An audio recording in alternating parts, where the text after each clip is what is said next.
What's up, guys? I have got my favorite workout drink here for you, and I'm going to show you what it is, and I'm going to tell you about why we're doing it as we go. So first, I've got some sparkling water, and I feel like this just multiplies the wonderful taste of the orange juice. So you get some minerals in there with it for sure, but that carbonation sure makes this orange juice taste so good. So I've got a little bit of that, and then I've got a good amount of orange juice, so it's probably like 75% orange juice, 25% of the sparkling water. And part of drinking the orange juice during your workout is that we're trying to keep cortisol low. So especially if you're working on fat loss and wanting to do resistance training and build muscle, then you're going to want to try to keep cortisol low. Exercise, especially more intense, especially resistance training, is going to raise cortisol.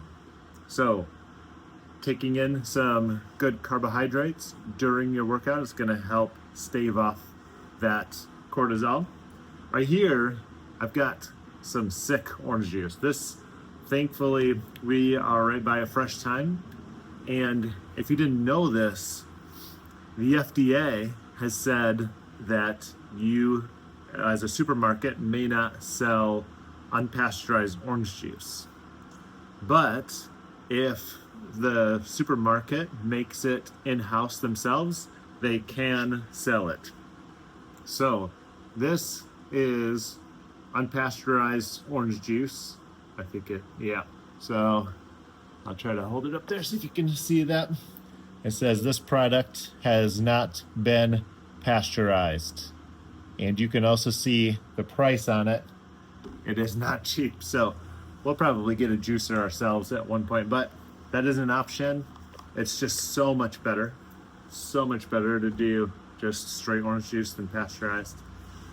So I got that, and then I put some electrolytes in here.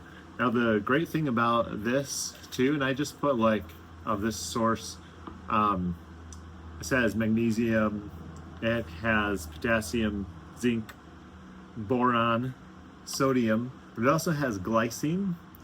So I just dump a little bit of that in there, not even a full scoop, and then just swish that around.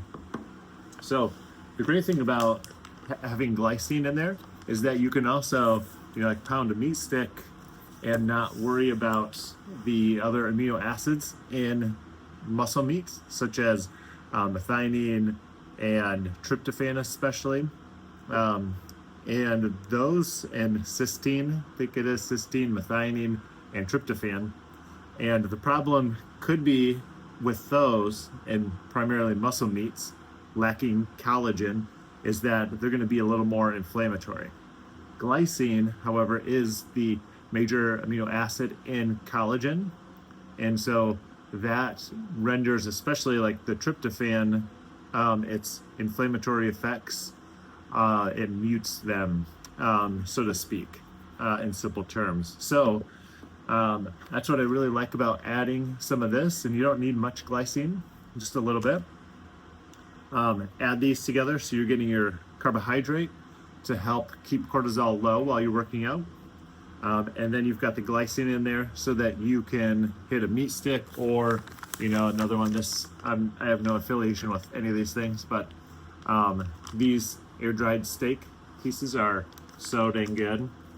And they're very high in protein and almost nothing else. So they look like this, and they taste very good. They make you have to really use your jaw muscles, your masseters, in order to chew them, which is good for us.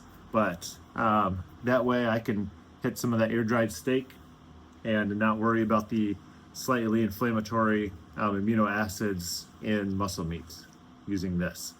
Okay? This is my favorite workout drink, my favorite post-workout drink. I'll do another video on, and that's right here. See you guys.